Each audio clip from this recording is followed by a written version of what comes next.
Assalamualaikum warahmatullahi wabarakatuh. Alhamdulillah. Alhamdulillahilladzi hadana bi'abdihil mukhtari man da'ana ilaihi bil idzni wa qad nadana labbaika ya man dallana wa hadana.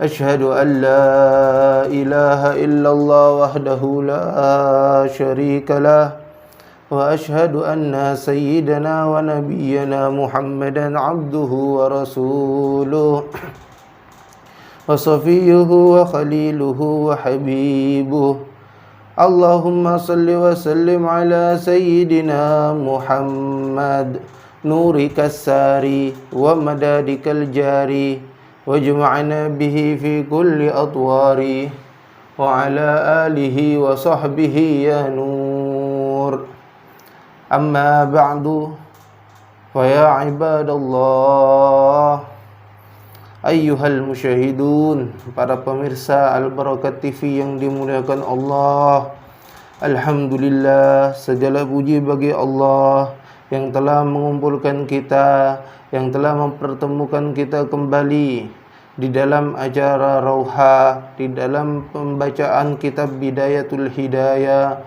Semoga Allah Subhanahu wa taala memberikan kita hidayah, petunjuknya menuju jalan yang lurus, menuju jalan yang diridhai oleh Allah Jalla Jalaluh. Para pemirsa yang dimuliakan Allah, pada kesempatan yang perdana kemarin kita telah membahas bagaimana niat belajar menuntut ilmu agama. Maka hendaknya kita meluruskan niat kita di dalam belajar agama, itu hanya menggapai ridhonya Allah. Kita niat belajar agama agar mendapatkan ilmu ini, agar kita bisa mengetahui hukum-hukumnya Allah, agar kita bisa mengetahui ajarannya Allah, dan kemudian kita amalkan dengan tujuan untuk mendekatkan diri kepada Allah dan mengharapkan ridha Allah. Jangan ada niat embel-embel yang lain, apalagi embel masalah dunia, masalah keduniaan yang hina. Maka itu bisa menghancurkan niat kita, bisa menghancurkan daripada maksud tujuan baik kita dalam belajar agama. Hadirin yang dimuliakan Allah, para pemirsa yang dimuliakan oleh Allah Subhanahu wa taala, di pembukaan kitab Bidayatul Hidayah kemarin, Al-Imam Abdul Hamid Muhammad bin Ahmad Al-Ghazali At-Tusi, Al-Hujjatul Islam, beliau telah menerangkan bahwasanya di kitab Bidayatul Hidayah ini beliau akan menerangkan tentang bab-bab yang merupakan bidayah, permulaan daripada hidayah. Karena hidayah itu ada permulaan dan ada akhirnya. Ada bidayahnya, ada nihayah. Dan bidayahnya itu dengan mempelajari ilmu-ilmu zahir yang disyariatkan oleh Allah Subhanahu wa taala. Ilmu-ilmu yang membuat kita bertakwa kepada Allah Subhanahu wa taala. Sebagaimana definisi takwa itu secara umum adalah imtitsalu awamirillah wa jtinabun nawahihi, yaitu menjalankan semua perintah Allah dan menjauhi larangan Allah Subhanahu wa taala. Oleh karena itu di dalam kitab Bidayatul Hidayah ini dibagi menjadi beberapa bab. Bab yang pertama adalah bab imtitsalu awamirillah, yaitu menjalankan perintahnya Allah Subhanahu wa taala, atau yang disebut dengan bab ketaatan, baik ketaatan tubuh kita maupun ketaatan hati kita. Kemudian bab yang kedua adalah wajtinabun nawahihi, yaitu dengan meninggalkan larangannya. Artinya bab-bab tentang apa saja yang wajib kita tinggalkan dari maksiat-maksiat anggota badan dan juga maksiat-maksiat hati. Kemudian di kitab ini juga nanti akan dilengkapi dengan bagaimana adab pergaulan terhadap sesama manusia. Maka dengan kita bisa mempelajarinya dan kemudian yang terutama adalah kita bisa mengamalkannya, insyaallah kita akan mendapatkan permulaan hidayah. Sebagaimana beliau Al-Imam Ghazali telah berkata, barang siapa yang setelah membaca kitab Bidayatul Hidayah ini ada keinginan dari hatinya condong senang terhadap ilmu ini, kemudian dia mengamalkannya, kemudian dia mempelajari lebih rinci hal-hal yang berkaitan dengan ilmu ini, maka ketahuilah orang ini adalah orang yang akan mendapatkan hidayah. Namun jika hatinya sudah tidak senang dengan apa yang ada di dalam kitab ini, maka ketahuilah orang tersebut niatnya dalam belajar agama ada yang salah, ada yang perlu diperbaiki. Semoga kita senang untuk mempelajari kitab ini dan bisa mengamalkannya dengan taufik dari Allah Subhanahu wa taala. Baik, kita akan menginjak kepada al-qismul awal dari kitab Bidayatul Hidayah ini, yaitu bab yang pertama, yaitu fit ta'ati. Jadi dalam bab ketaatan. Maka kita akan membahas pembukaan daripada bab ketaatan ini.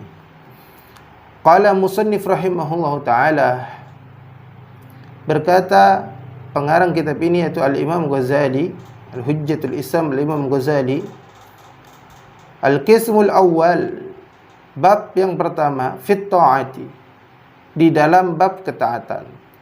I'lam anna awamirillahi ta'ala fara'idu wa nawafil. Ketahuilah bahwasanya perintah-perintah Allah Subhanahu wa taala terdiri dari perintah yang wajib, perintah yang fardu, dan perintah yang nawafil, perintah yang sunnah.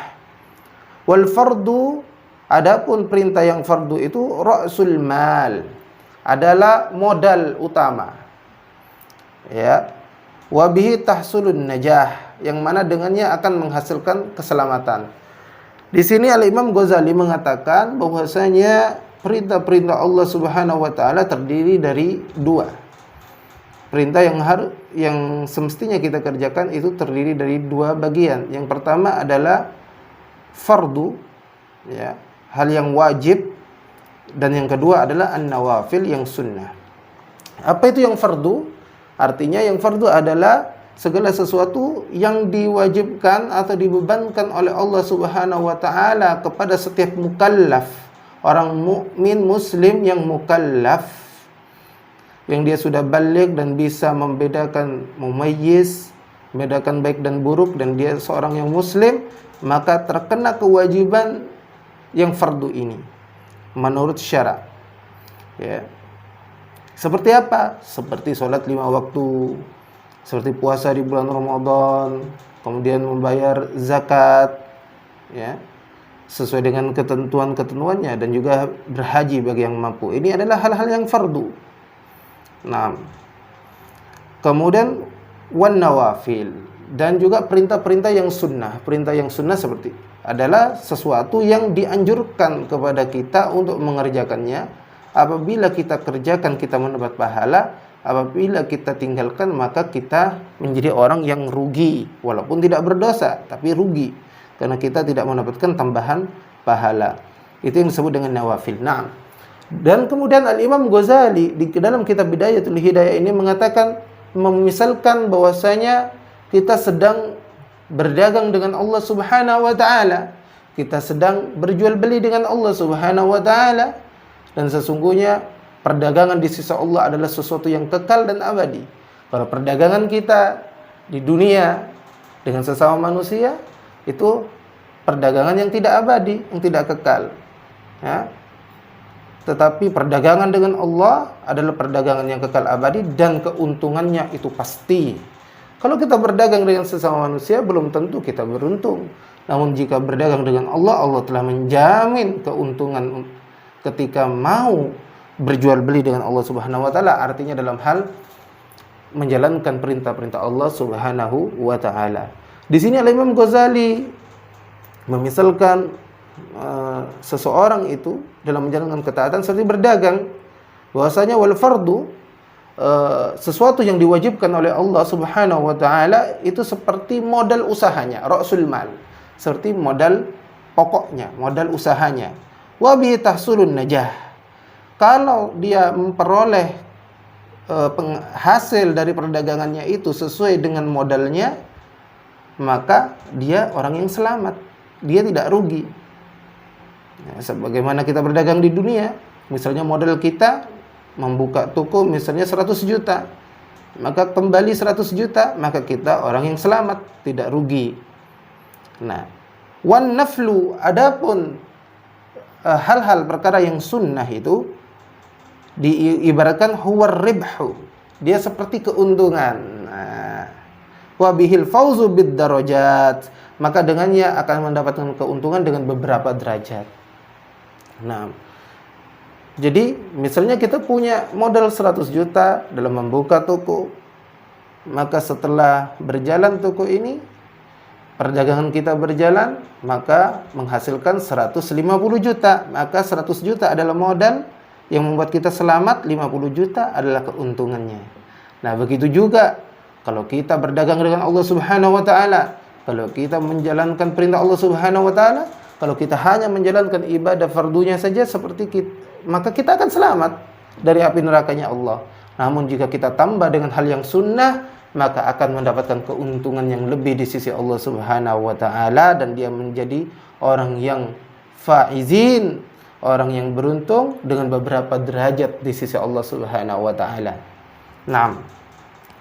Sebagaimana baginda Ar-Rasul sallallahu alaihi wasallam bersabda, qala Rasulullah sallallahu alaihi wasallam, qala Allah azza wa jalla.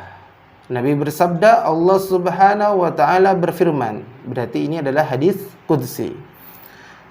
Allah Subhanahu wa taala berfirman, "Ma taqarraba ilayyal mutaqarribuna bimisli ada'i maftaradtuhu alaihim." Tidak ada orang yang dapat mendekat kepadaku seperti mendekatnya orang yang menjalankan ibadah yang aku fardukan kepada mereka. Wala yazalul abdu yataqarrabu ilayya bin nawafil hatta uhibbah. Dan hamba itu senantiasa terus mendekat kepadaku dengan menjalankan apa yang aku sunnahkan kepadanya hingga aku mencintainya, kata Allah Subhanahu wa taala. Fa idza ahbabtuhu kuntu sam'ahu alladhi yasma'u bih. Jika aku Allah telah mencintai orang tersebut, maka aku yang akan menjadi pendengarannya ketika dia mendengar. Wa basarahu alladhi yubsiru bih. Dan aku akan menjadi penglihatannya ketika dia melihat. Wa lisanahu alladhi yantiqu bih. Dan aku akan menjadi lisannya ketika dia berbicara. Wa yadahu allati yabtishu biha.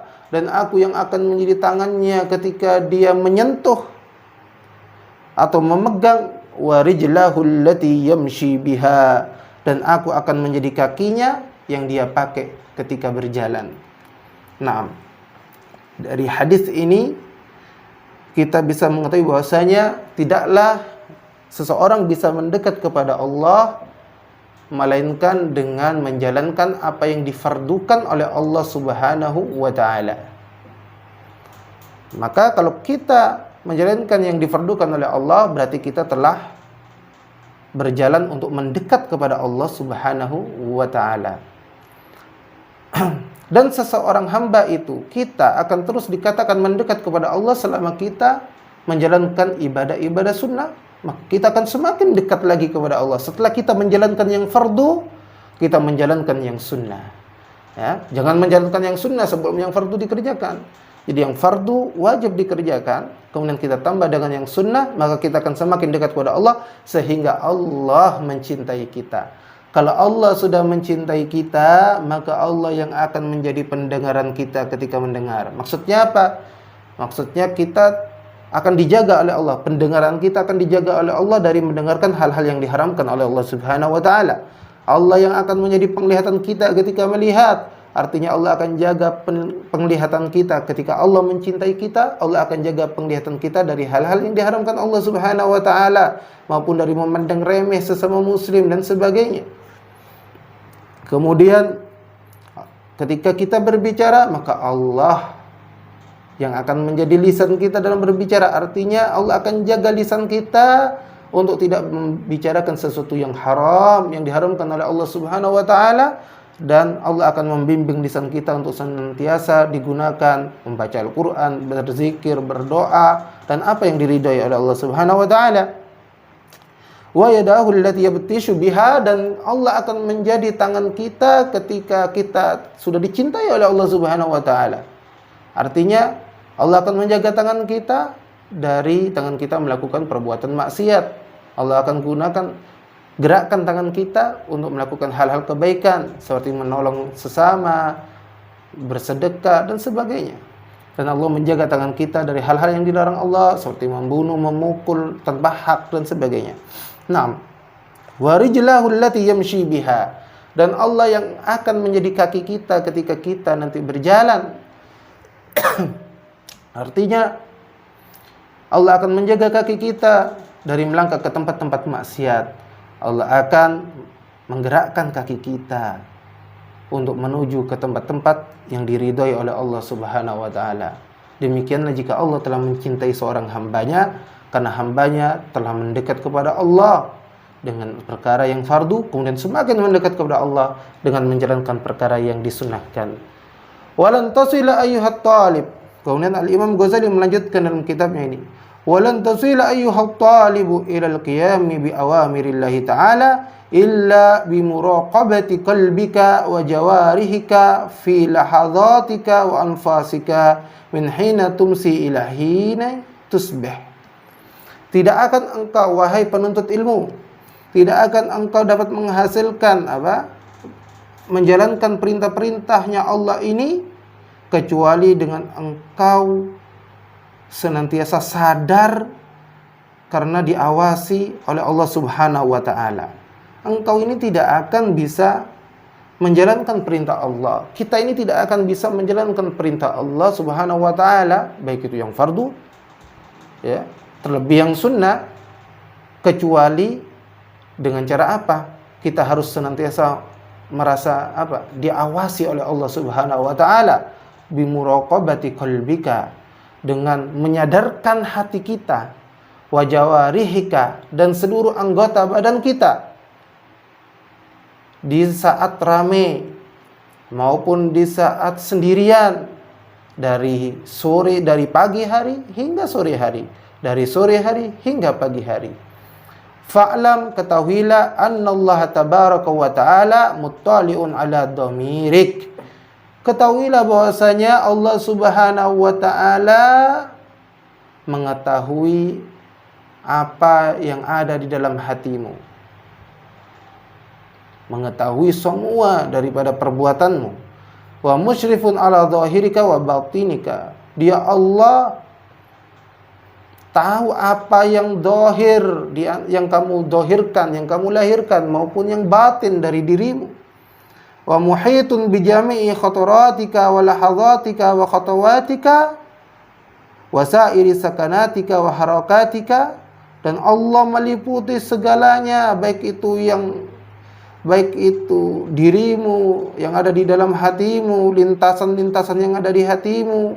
Allah mengetahui siapapun yang dalam kesendiriannya maupun dalam keramaiannya. Allah mengetahui wasairi sakanatika wa harakatik. Allah mengetahui yang diam maupun yang bergerak. Wa annaka, dan sesungguhnya engkau fi mukhalatatika wa khalawatika, dan engkau di dalam keramaianmu dan di dalam kesendirianmu, mutaraddidun baina yadayh, berada di dalam pengawasan Allah dan pengaturan Allah Subhanahu wa taala, tidak bisa terlepas dari pandangan dan pengaturan Allah Jalla Jalaluhu wa ta'ala fi ula.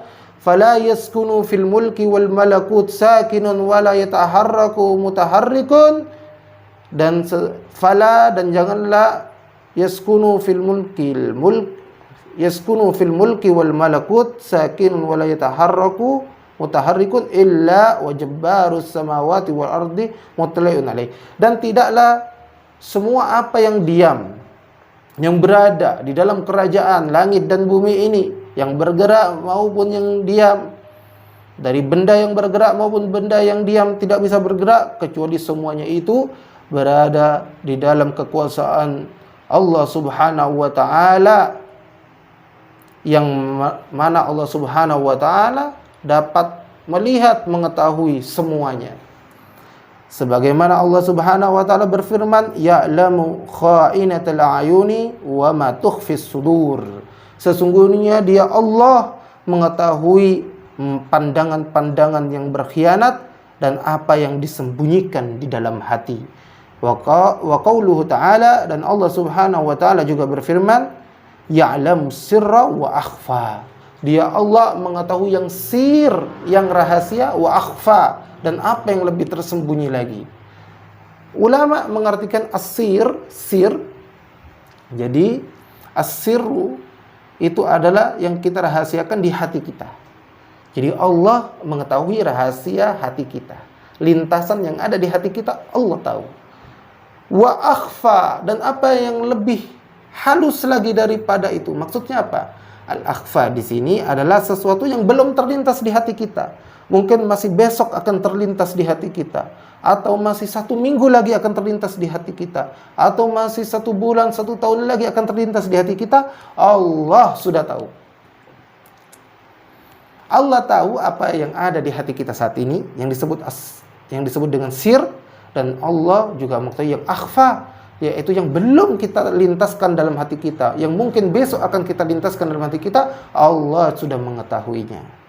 Maka dari itu, wahai para hamba-hamba Allah, hendaklah Anda senantiasa merasa diawasi oleh Allah Subhanahu wa taala, karena Dia Maha melihat, Maha mengetahui, Maha menguasai langit dan bumi, bahkan semut yang hitam, semut kecil yang hitam, yang berjalan di atas batu yang hitam di gelapnya malam yang tidak ada rembulan. Allah tahu suara langkah semut tersebut, bahkan sampai rincian daripada semut tersebut. Apalagi yang jelas-jelas seperti kita, apalagi yang jelas-jelas kita akan lakukan. Bahkan Allah juga sudah tahu apa yang ada di hati kita. Bahkan Allah sudah tahu apa yang belum kita pikirkan, yang mungkin besok kita pikirkan, Allah sudah tahu. Maka berhati-hatilah wahai saudaraku semuanya, dan kita semua, hendaknya kita senantiasa merasa diawasi oleh Allah Subhanahu wa taala di dalam setiap gerak-gerik kita, mulai dari pagi hari hingga sore hari, sore hari hingga pagi hari.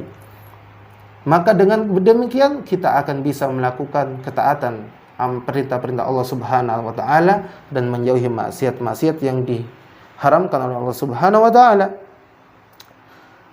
Kemudian musannif melanjutkan, Al-Imam Ghazali melanjutkan, fata'addab ayyuhal miskin zahiran wa batinan baina yadayillahi ta'ala.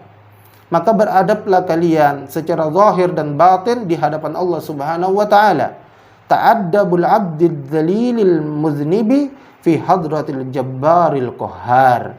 Sebagaimana adabnya seorang hamba di depan majikannya, di hadapan majikannya, ketika hamba ini memiliki kesalahan. Jadi seyogyanya hendaknya kita beradab kepada Allah Subhanahu wa taala dengan zahir dan batin, sebagaimana adabnya seorang hamba, seorang pembantu, atau seorang budak, atau seorang pekerja yang memiliki kesalahan di hadapan majikannya yang memiliki kekuasaan dan kewenangan yang tinggi.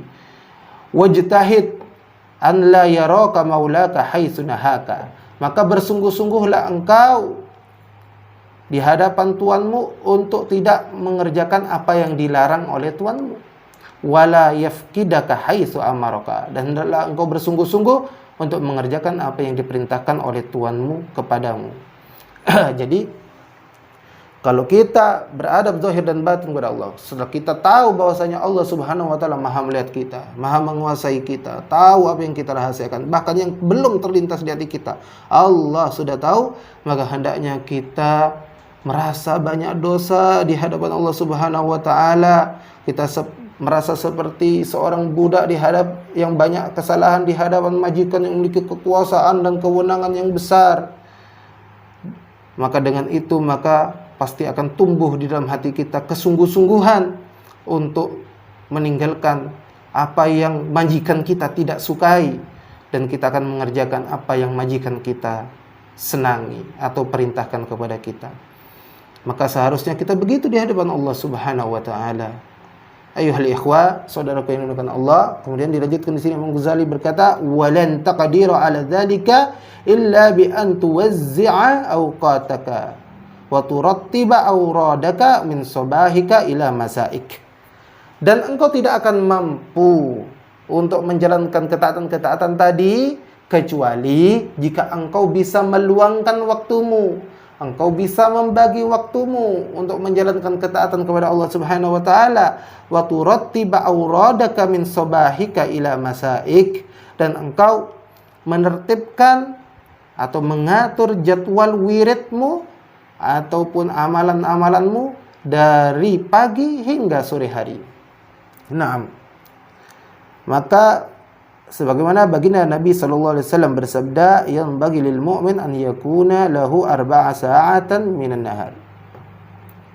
Maka Nabi berkata, hendaknya seorang mukmin itu bisa membagi 4 waktu di siang harinya. Sa'atun yunaji fiha rabbah. Sa'atun yunaji fiha rabbuhu. Yaitu 1 saat atau 1/4 bagian itu dia pakai untuk apa? Untuk perkara-perkara yang berhubungan dengan Tuhannya. Wa sa'atun yuhasibu fiha nafsahu. Dan 1 saat, artinya 1/4 lagi, yang mana engkau pakai untuk mengoreksi dirimu. Ya. Wa sa'atun ya'ti fiha al-ulama'u alladhi yasirrunahu bi amrillah wa yansahunahu. Dan 1 saat lagi engkau pakai untuk apa? Engkau mendatangi apa? Ulama, yang mana dia akan memberikan kamu kabar tentang apa yang diperintahkan Allah kepadamu. Dan wasa'atun yukhalli baina nafsahu waladatiha fi ma yahillu wa yujmal.